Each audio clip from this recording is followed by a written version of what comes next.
जमीन के लिए दिव्यांग भतीजे की हत्या, न्याय के लिए डीआईजी दफ्तर पहुंचे चाचा। बिहार के सहरसा से एक दिल दहला देने वाला मामला सामने आया है, जहां जमीन हड़पने की नीयत से एक बेसहारा दिव्यांग युवक को जहर देकर मौत के घाट उतार दिया गया। हैरान करने वाली बात यह है कि घटना के कई दिन बीत जाने के बाद भी स्थानीय पतरघट पुलिस आरोपियों को गिरफ्तार करने के बजाय कथित तौर पर मामला दबाने में जुटी है। आज पीड़ित परिवार न्याय की गुहार लेकर डीआईजी साहब के पास पहुंचा है। यह पूरा मामला पतरघट थाना क्षेत्र के पिपरा गांव का है। मृतक की पहचान अनुज कुमार के रूप में हुई है, जो कि पूरी तरह से दिव्यांग था और उसके माता पिता भी इस दुनिया में नहीं थे।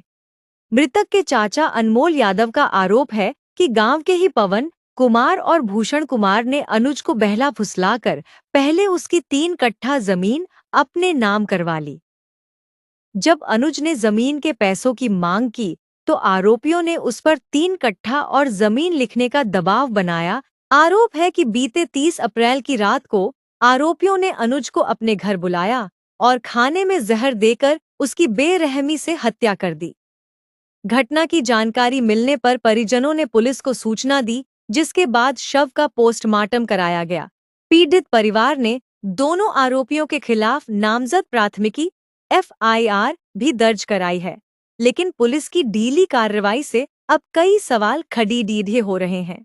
मामला यह है कि मेरे भतीजे का 30 अप्रैल की रात में मेरे ही गांव के पवन कुमार और भूषण कुमार ने जमीन हड़पने की नीयत से हत्या कर दी। उसे घर बुलाकर खाने में जहर दे दिया। पतरघट पुलिस पर हमें पूरी आशंका है कि वो मुजरिमों से मिली हुई है और केस को दबाना चाहती है। पीड़ित पक्ष की कोई सुनवाई नहीं हो रही है। हम डीआईजी साहब से मांग करने आए हैं कि उस दिव्यांग बच्चे के साथ न्याय हो और उसकी हत्या करने वालों को कड़ी से कड़ी सजा मिले। मृतक के चाचा का साफ कहना है कि पतरघट थाना पुलिस आरोपियों को गिरफ्तार करने के बजाय लगातार उन्हें संरक्षण दे रही है और पीड़ित पक्ष की बात सुनने को तैयार नहीं है। थक हारकर अब पूरा परिवार सहरसा में डीआईजी साहब से मिलकर न्याय की भीख मांग रहा है। अब देखना ये होगा कि डीआईजी के दखल के बाद क्या इस बेसहारा दिव्यांग को न्याय मिल पाता है या पुलिसिया सुस्ती इसी तरह बरकरार रहती है। डीआईजी साहब से मिलने के लिए आए हैं, क्या है पूरा मामला?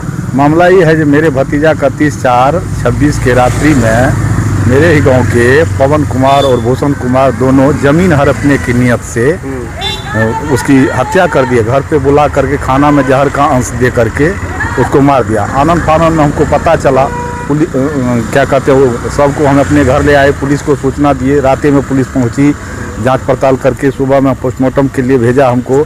अगले दिन पोस्टमार्टम करा करके हम आवेदन दिए। 2 ठोक नामजद अभियुक्त बनाए, क्योंकि जमीन लेने उससे पूर्व जमीन वो लिखवाया था। 3 कट्ठा और जमीन उनको कह रहा था मेरे भतीजा को लिखने के लिए। पूर्ण रूप से वो दिव्यांग था, बिना माँ बाप का बच्चा था। 2 को अभियुक्त बनाए। अभी तक पुलिस जो है ना उनको गिरफ्तारी के लिए कह रहे हैं, तो कुछ नहीं बोल रहा है। पतरघट पुलिस पर पूरी आशंका है हमको, जो मुजरिम के मेल में आकर के उसको केस को दबाना चाहती है। घटना कैसे हुई थी? घटना हुई थी वही जमीन में मामला है। 3 कट्ठा जमीन घटना से 2 महीना पहले उनसे लिखा लिया था। वो पैसा मांगने जा रहा था उनसे, बहला फुसार के आगे का बोला तो पहले लिख दो तो जमीन का पैसा देंगे। तो विकलांग बिना सोचे समझे जमीन लिख दिया।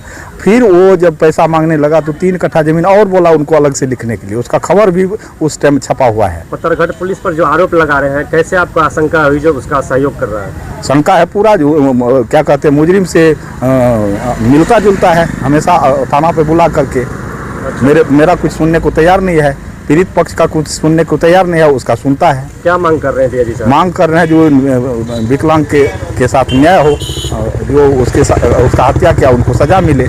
क्या नाम है आपका? अनमोल यादव। कहाँ से आए आप? पिपरा पतरघट। मृतक के कौन है आप? चाचा। क्या नाम था मृतक का? स्वर्गीय अनुज कुमार। मामला मर्डर केस का। हम पहले मेरा नाम ब्यूटी कुमारी, घर पिपरा, थाना पतरघट। हम पहले पतरघट थाना को आवेदन दिए, वहाँ से आवेदन तो रिसीव किया, सब कुछ हुआ, लेकिन वहाँ से कार्रवाई नहीं हुआ। अभी तक कुछ नहीं